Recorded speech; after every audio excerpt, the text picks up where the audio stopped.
Welcome to the Change the Game podcast, where we are changing the game by doing business differently and highlighting stories of capitalism at its best. I'm Steve Baker, and with me, as always, is Rich Armstrong, president of the Great Game of Business and co-author of our new book, Get in the Game, How to Create Rapid Financial Results and Lasting Cultural Change. Hello, Rich. Hi, Steve. How are you? I am exceptional, and I'll tell you why. Because we have a very special guest today, our friend Victor Aspengren. Victor has been heavily involved in the employee ownership world for more than 20 years. He's got a real brand in the employee ownership world. He's currently the vice chair of the National Center for Employee Ownership, or NCEO. He has led two employee-owned companies from the C-suite and worked in two others. He's been an advisor at several companies that service employee-owned companies. He's been a Creativity Central trainer, a Dale Carnegie instructor. He's even been a Great Game coach. This guy is a Renaissance man. Victor has recently entered what he is affectionately calling his final stage of work and is now focused on helping existing employee-owned companies and those that may be considering employee ownership.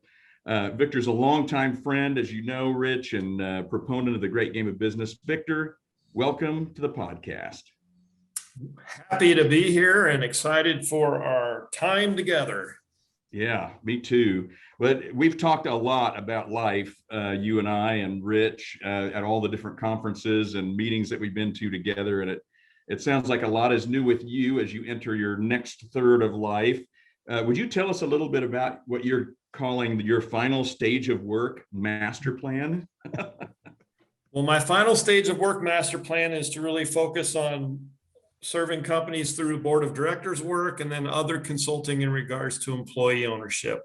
I made the choice a few weeks back to step down from the daily routine of getting up at a certain time and ending at a certain time and being on call, I guess in today's world, 24 hours a day, whenever a text or an email dings on your phone. But part of that rolls out of, I had a little open heart surgery a while back and gives you a new perspective. So I've always been a fan of live with your choices or that ownership mentality. And I owned myself and said, it is time. And I'm very, very happy to be at this stage of life. That's good. And I know you are, Victor. It's awesome. Yeah, Victor, I think I'm excited for you because I know it's your passion. I think you're going to have a whole lot of fun in this final third stage or whatever you call it, final stage of work master plan. I love that. I love it. I need a master plan. As you know, Victor, we believe businesses have potential to make a positive difference in the world. And we also believe that business itself can be an answer to closing the gap between the haves and have-nots. Specifically, employee ownership is a powerful way to help close that gap. So can you describe to our listeners some of the different ways organizations share broad-based employee ownership and what it is and what it's all about? Absolutely. Well, the big beast in employee ownership is the ESOP, or Employee Stock Ownership Plan. It's governed by ERISA, the DOL. It's got some great tax advantages. We won't get into all those details. But it is a qualified plan, so you cannot discriminate. Everybody participates basically on the same way. And it's a long-term play on equity. If you stick around in a company for 20, 25, 30 years, you should have a nice nest egg. And the reason for that is the original owner sold it to the ESOP, so they got their payday. But that's usually one or two, maybe three people that got all that equity. Within an ESOP, that equity is spread across all the participants. Typically, once you've worked there a year and are full-time, you're a participant in the ESOP. One of the other ones, it's not a large audience, but it's still very prevalent and had a much longer history, are worker cooperatives, where people can buy in. Sometimes you buy in for $1, sometimes you buy in for $10,000, but it's one person, one vote. It's very democratic. It is not a retirement plan, but it is a form of equity. If the company does well, then the owners of the company share in that equity, as they call it, patronage. So that's the employee or worker cooperative. And then you have other forms of stock purchase plans and all those other things. There's a variety, but if you really talk about ownership and engagement, I think your ESOP and your worker-owned cooperatives are the ones where the culture really matters, where there's openness about what goes on in the company, and people can truly get engaged at all levels. That's a great overview. There's a lot of options out there, and we know that employee ownership is not an all or nothing proposition too. In fact, just last week, Harvard Business Review published an article that stated if just 10% of every business in the US were employee owned, that the wealth share of the bottom 50% would be more than doubled, as would, specifically, they mentioned the median wealth of Black households. That said, why do you think more companies haven't explored employee ownership? Well, one, employee ownership for many years was not really taught in business schools, in the education system. So I believe probably prior to about 15 years ago, when the employee ownership community really got engaged, started doing white papers, started getting into the curriculum, you might be lucky to find a paragraph on ESOPs or worker cooperatives back in the day. But I think as time has went on, there's been momentum. ESOPs, I believe, started back in 1972. Like I said, worker cooperatives have been around pre-America. They started over in Europe. So that's the prevalent form in Europe, is the worker cooperative model. Mm-hmm. But part of it is some people just don't want to share it. Employee ownership can be a lot of hard work when you're trying to educate everybody versus just a couple people being an owner. So I think there's a certain population of people that say, no, I'm not going to share equity. I want it concentrated. I'm the owner, and I want to reap the rewards of the risks that I've taken, which is the right of an owner, if you think about it. The other side of it is it is work.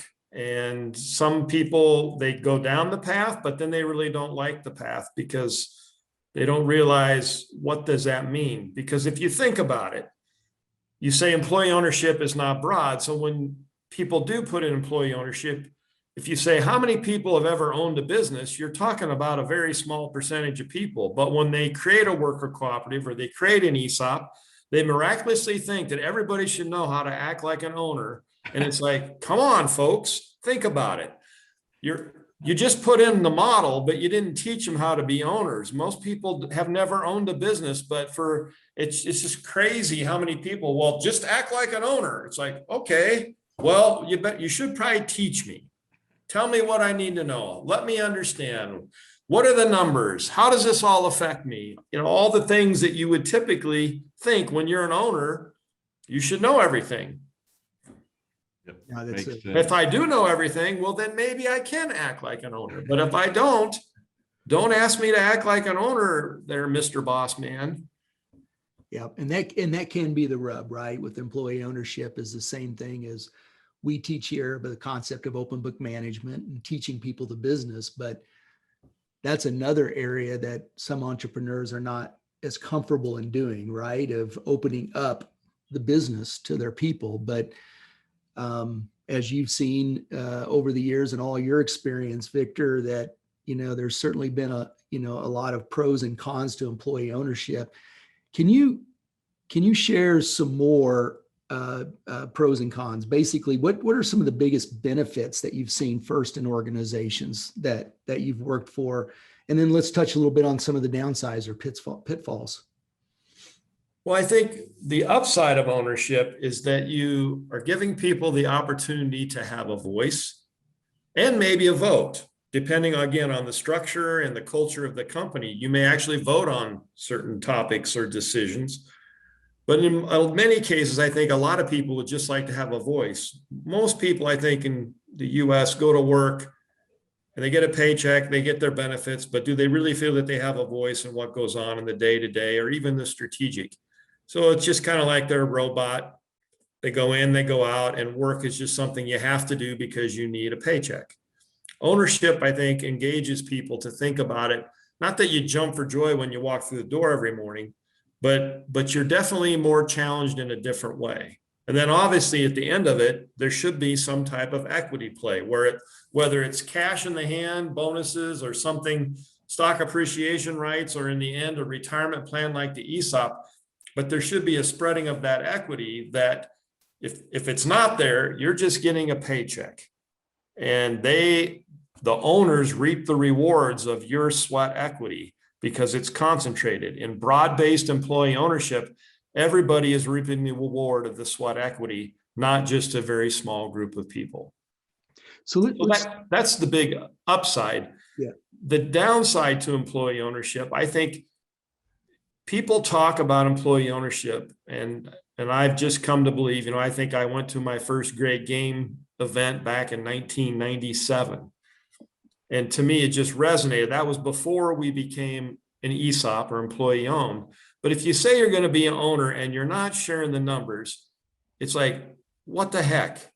Then don't call them owners and don't expect them to act like owners. Because if you're not going to share the numbers of the business, you cannot expect anybody to truly be an owner and create an ownership mindset in the purest form without those numbers.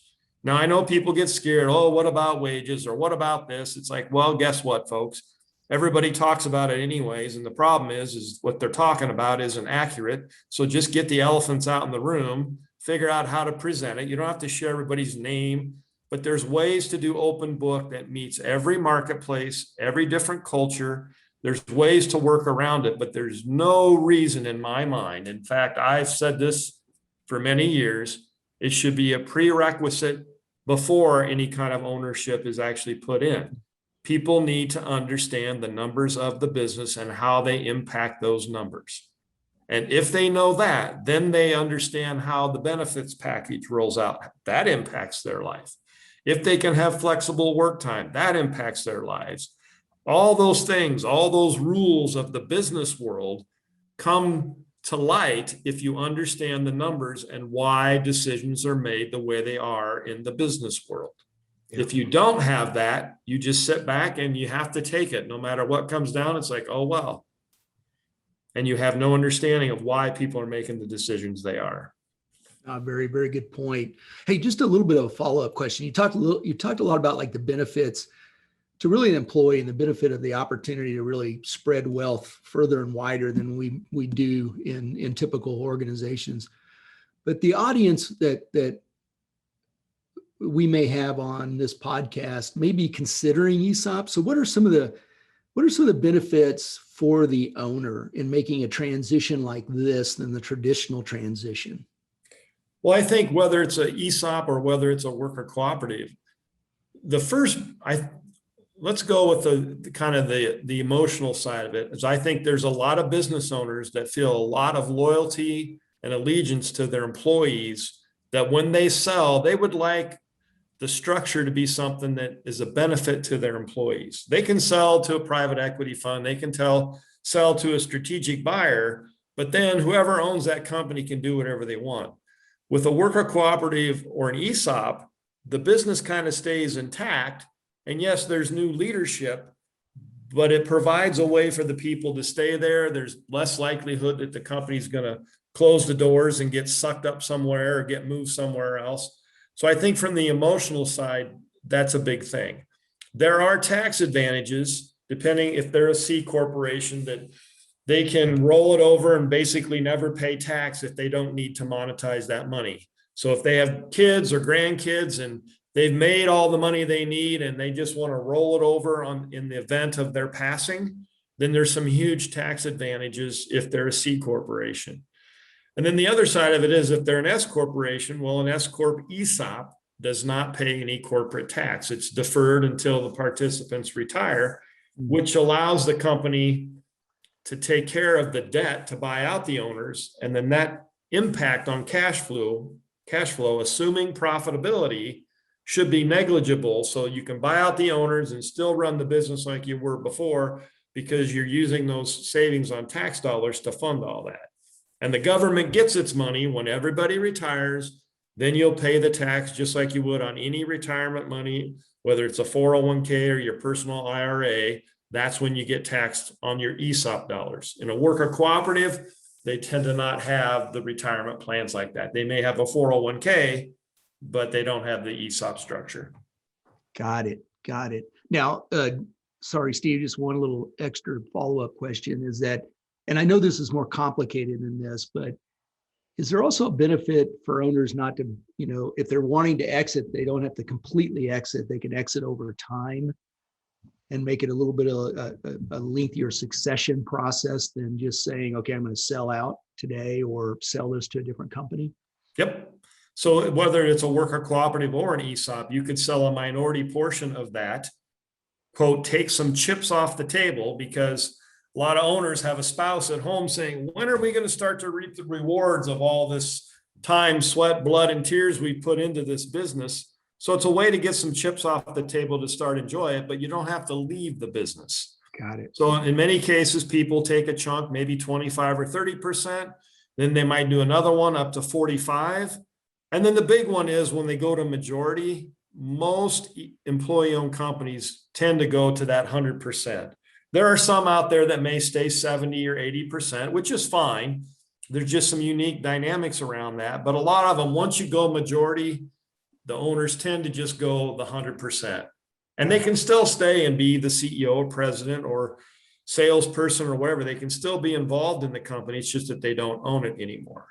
But you need to be smart about that. The owners need to be smart of, they got to realize they gave up ownership, and the people need to understand the role that the former owners may play in the business moving forward. Makes sense. There are a lot of dynamics to it, but there's a lot of good resources out there. Of course, NCEO is one of them. In fact, a recent NCEO article mentioned that 2021 could be the year of employee ownership. And I wondered if you could share, because you've seen it from all different sides, what is your view of the current political climate, both locally and state and federal, and what, if any impact that might have on employee ownership? Well, I think employee ownership's kind of come to the forefront. One of the big reasons, just this disparity in wealth in this country. Any way you want to skin it, there's a disparity. Well, employee ownership is a way to help change all that. And there's been a lot of activities at the state level. We have the Employee Ownership Expansion Network, which I was a part of in the early days, which is all about creating state centers for employee ownership to educate and do all those things. Then you have the NCO, you have the ESOP Association. And I also believe that the political world, because of this disparity, I think it's starting to wake up saying, hey, this is a tool that we should get behind. Mm-hmm. Now, is it Democrat or Republican? In the past, employee ownership has kind of been supported. It's been bipartisan. There's not one party's taken control of the employee ownership thinking. The employee ownership world has for many, many years catered to both sides of the political parties. And there is quite a bit of unity when it comes to that. Now, there's always, the politics of sticking something else, or employee ownership gets thrown in with something bigger, and you got to be careful. But I believe the evolution of fairness in this country has brought employee ownership to light, because employee ownership inherently brings more fairness to it. It's not everybody makes the same, but there is a spread of equity across everywhere that is way more fair than the traditional business model where you just get a paycheck. Yeah, absolutely. Well, in fact, the word equitable, is rooted in fair, not equal. So I think that's interesting. And I love the fact that you're pointing out that it's had bipartisan support. I hope that continues, because it really is, that's where it needs to stay, right? As more of a unifying factor rather than a divisive one. Absolutely. Victor, go ahead. No, go ahead. The employee ownership world has been very conscious of that, and the past leaders and the current leaders are all very aware of how important that is to have that bipartisan support. Great. Recently it seemed like a lot of private equity investment firms, including KKR, which is, I think, the third largest in the country, are supporting this idea of employee ownership. They're making that part of their purchase or their acquisition strategy. What do you know about that trend, and how do you think that may support the growth of employee ownership? Well, that's a loaded question, Rich. private equity has always been about getting money from people and getting them very high returns. So you could say that private equity has been very focused on business, not necessarily on culture, not necessarily on structure. It's how do we maximize these investors' dollars, and whatever it takes to do that, they do. Now, this switch to social impact, I think it's a great thing. It's brought attention to it. And I think part of it is that you have the demographic of a lot of baby boomers that are retiring or selling their businesses. And I think there's also this appetite for many of those people to say, you know what, I don't like the traditional structures. I don't like private equity coming in and just stripping out my company and flipping it in 6 years to the next buyer, or a strategic company coming in and doing it. Now you've got equity coming in saying this is more of a long-term play. The returns don't need to be as high. Yes, people that invest in it need to get paid back, just like if you invest in anything, you want to get paid back over time, but it's not as egregious. It's more long-term play that it can be a win for everybody. Because in some cases, employee ownership can't take place because the dollars aren't there, and they need some outside funds to come in to help make it happen. The other thing is, I think a lot of these social impact equity firms or investment funds are also looking at it that they don't have to have control. The traditional private equity back in the day, if they put money in, they wanted control of the company. That has also changed over time to where they'll come in as a minority stakeholder to bring in the dollars, but they don't have to have control. And I think that's a switch.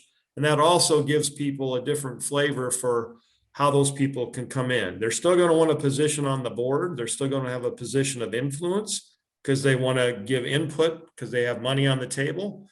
But not having control, that makes a big difference, because whenever control is given up, no matter what structure it is, that is a huge step that you have to really think through for an organization.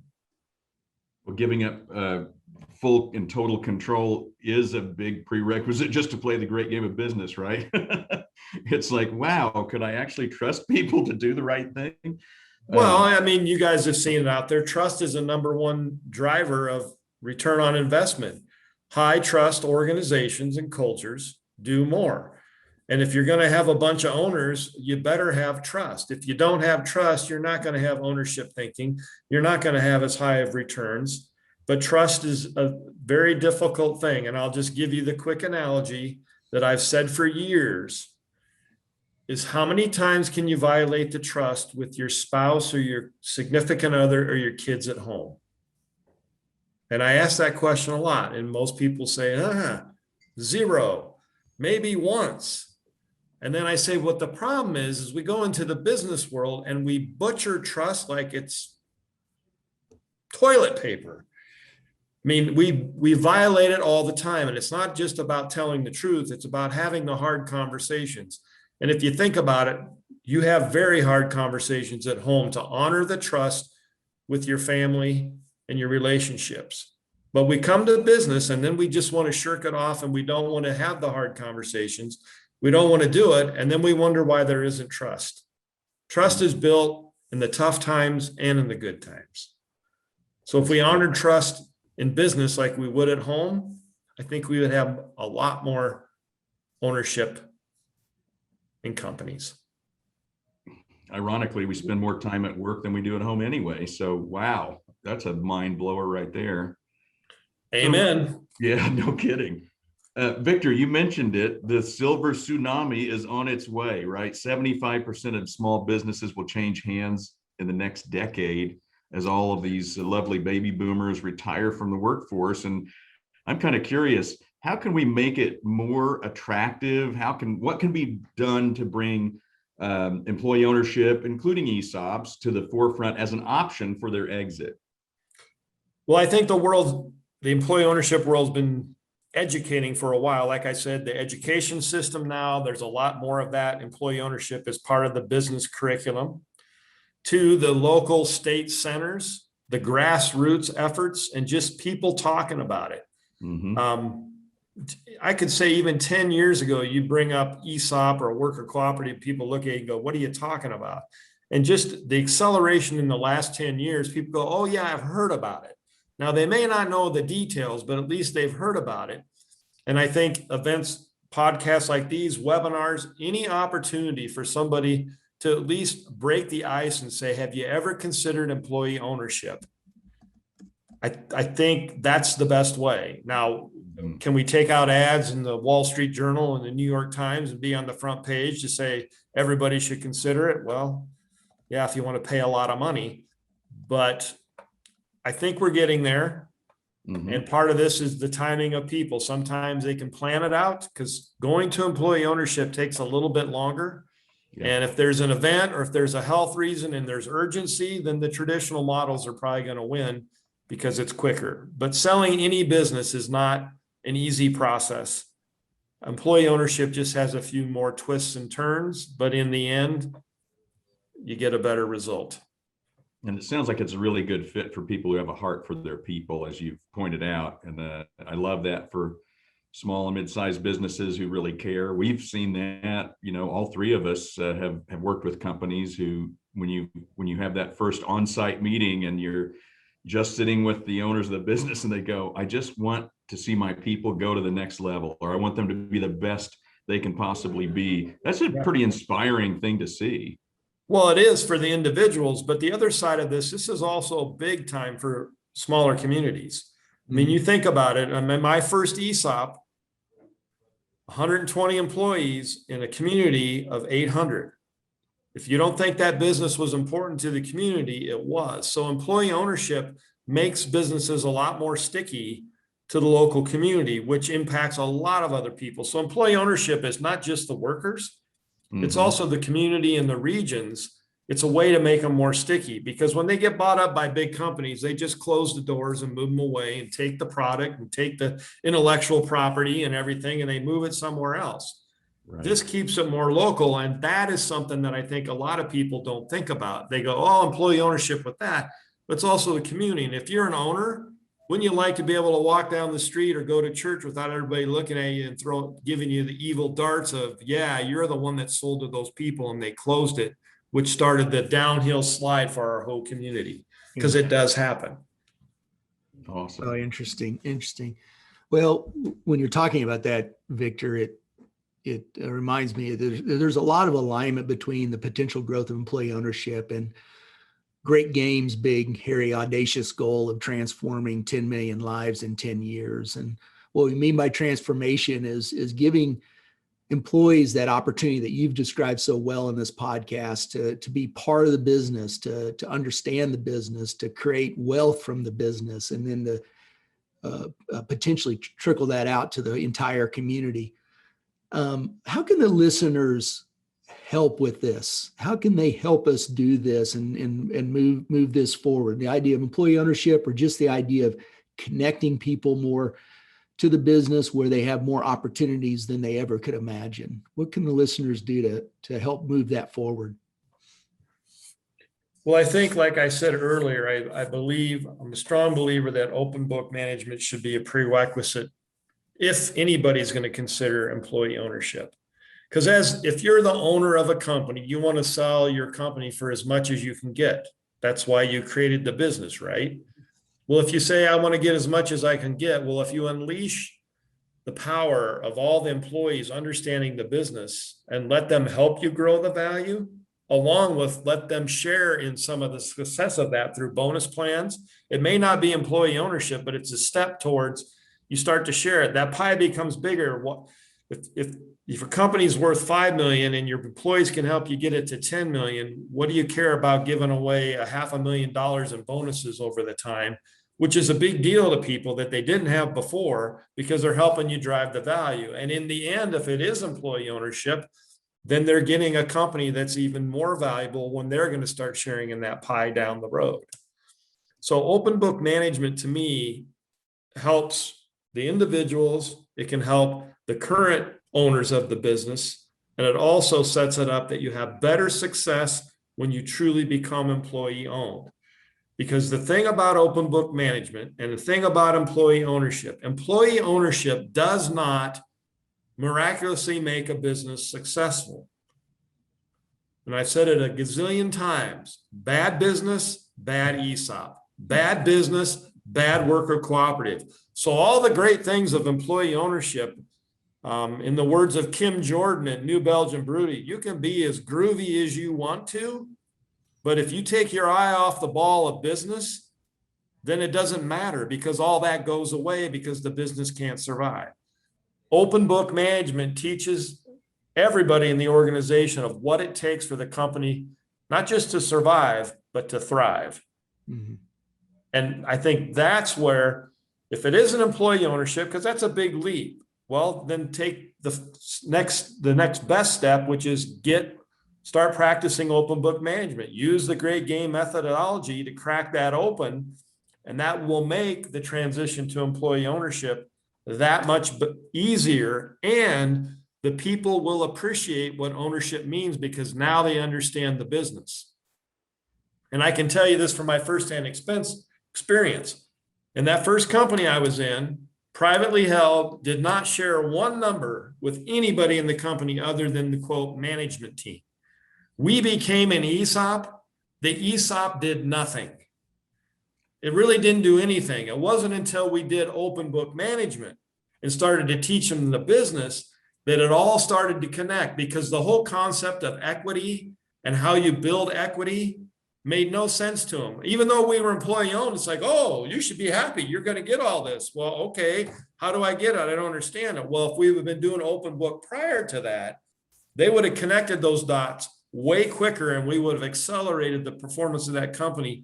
It shouldn't have took us 3 years. We should have had that all ready to go when we made the transition to employee ownership, but we didn't. And in many, many cases, that transition, whether it's a worker cooperative or an ESOP, they're not ready for it. The people are not ready. You didn't prepare them. You didn't get them ready for what it's really going to take because you were scared of open book management. Well, if you're not scared of employee ownership, you shouldn't be scared of open book management. Those are big points. Makes me think of two of Jack Stack's ownership rules. You know, the stock is not a magic pill and ownership has to be taught.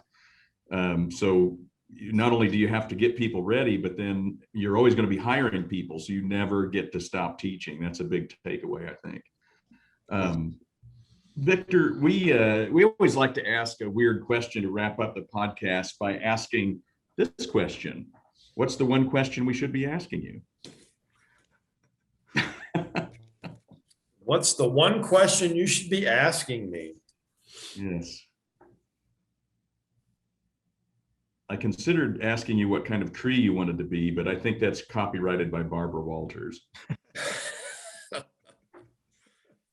Well, I think the question for everybody, and I've talked about this, and as we went through COVID, I think it's enlightened people to a different way of thinking.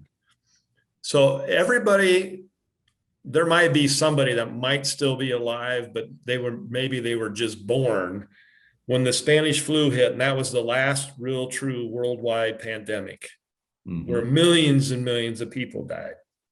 And there's been other pockets of everything, but COVID has been something that the world, as we know it today, never has experienced before. So this is all new to the business models, to everybody.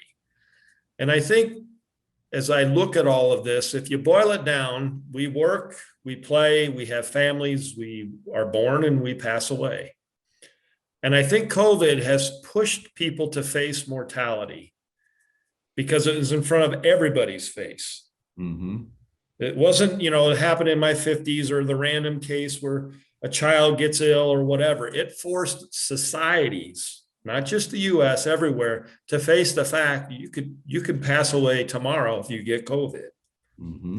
And I think that maybe has opened up an opportunity for people to think a little bigger, which employee ownership is thinking a little bigger. We don't have to keep doing things the way we always have. There's an opportunity to change it. And when you're faced with the end, well, what do you want to do between now and then? Now, that could be between the time you graduate from high school to your first job, from college to your first job, or in between. What do you want to do? And I think COVID has maybe unleashed people to start thinking about that more, because we're all balancing work and life and how that all comes together. And I think the employee ownership is a way to bring more balance and a more healthier lifestyle to everybody. And I think that kind of come out of COVID. That may be one of the reasons why it's accelerated up. Just my crazy way of thinking about things, but who knows? No, I love it. I love it. Well, that's great, Victor. I always have fun and I always learn something when I talk to you. So these are my takeaways from the podcast today. When you make people owners, you better teach them business. You said it was a prerequisite to learn business and the numbers first. Otherwise, if you're an employee, you're just going to have to sit back and take it. So make sure that people know they become business people as well as owners. Here was another one with employee ownership. The upside is that the wealth created by a business is actually shared not just by a select few, but with those who created it. I think that's really big. High trust organizations have the highest ROI. You followed that up with how many times can you violate the trust with your family and relationships, and then consider that in your business. Employee ownership keeps it local. I think that's a really big one. It makes businesses stickier. And then I really love this one because it's 4 words that even I can understand. Bad business, bad ESOP. Make sure it's a good business before you get into it. I love it. So those are some great takeaways. And Victor, it's always great to see you. It's great to have you on the podcast. Thank you for being a tireless advocate of not only employee ownership, but also closing the gap between the haves and have-nots. Thank you very much. So let's keep the conversation going. Send us your questions, your stories, your best practices, ideas, your challenges, and your victories. That is capitalism at its best. Thanks for joining us, and we'll see you next time.